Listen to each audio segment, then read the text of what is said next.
Vendredi dernier, j'ai invité mes amis à la maison. Mes parents étant en déplacement, j'en ai profité pour réunir notre bande pour passer la soirée devant Netflix, se raconter des histoires et bien sûr grignoter. Nous étions 5, Nathan, Marie, Aaron, Fanny et moi. La soirée se passait très bien. Nous avons alors décidé, après avoir regardé Paranormal Activity, aux alentours de 23h, de nous raconter des histoires paranormales qui nous sont arrivées. Du haut de nos 16 ans, nous étions à la recherche de sensations fortes. Ajoutez à cela l'orage qui grondait au dehors, la pluie qui martelait les fenêtres, l'ambiance se prêtait bien à des anecdotes frissonnantes. Nathan fut le premier à prendre la parole, nous racontant les nombreuses fois où il a subi l'expérience de paralysie du sommeil.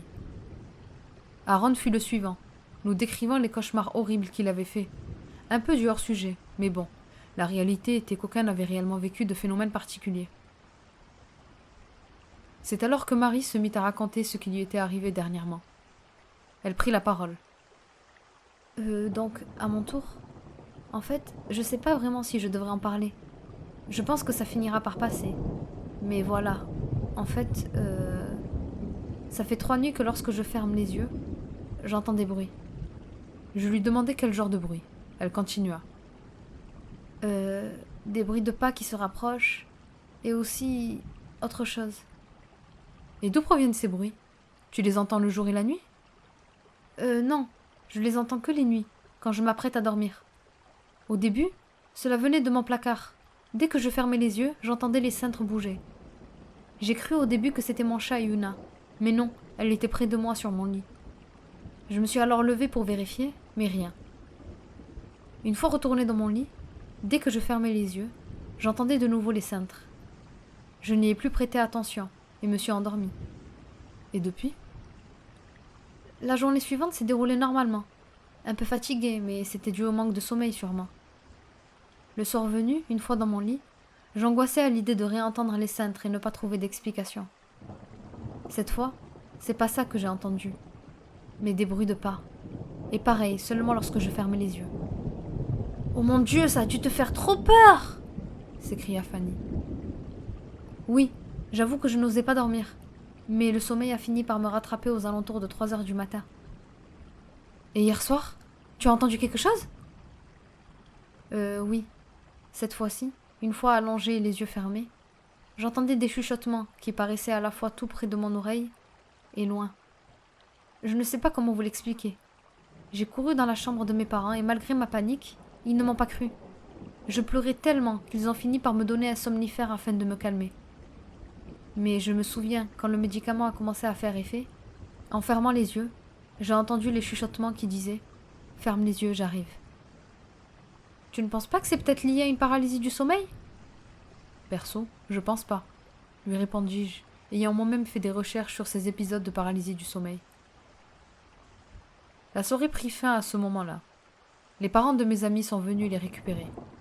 Marie étant la dernière à partir, j'en ai profité pour lui reparler de ce qu'elle nous a confié. Lorsque je la raccompagnai à la porte, elle me dit alors qu'elle appréhendait énormément cette nuit, même si elle était quasi sûre que ce n'était que son imagination qui lui jouait des tours. J'ai essayé de la rassurer, mais je n'étais pas assez convaincante, moi-même étant encore effrayée par ce qu'elle avait vécu. À lundi au lycée?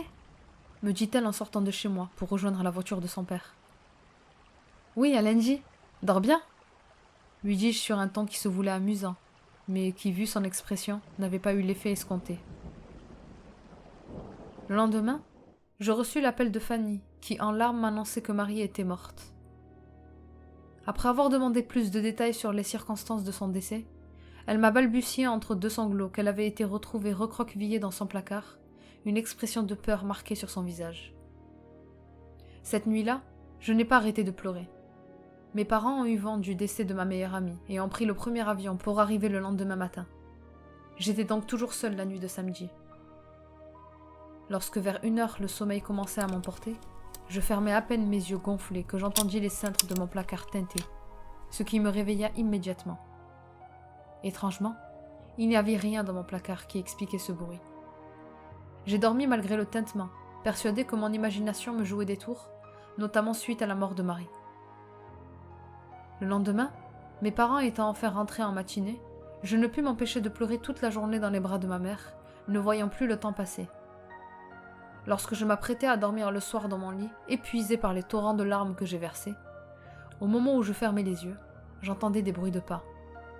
Cela ne m'a pas fait paniquer, persuadé que c'étaient mes parents, leur chambre étant juste au-dessus de la mienne et occupée à défaire leurs bagages. Mais il y a 3 nuits, mardi soir pour être précise, lorsque le sommeil m'emportait tout juste, j'ai entendu des chuchotements. Depuis, je ne dors pas. Je sais qu'elle m'attend. Oui, elle, car comme pour Marie, les chuchotements disaient « Ferme les yeux, j'arrive ». Mais le pire, c'est que je jurerais que cette voix était celle de Marie.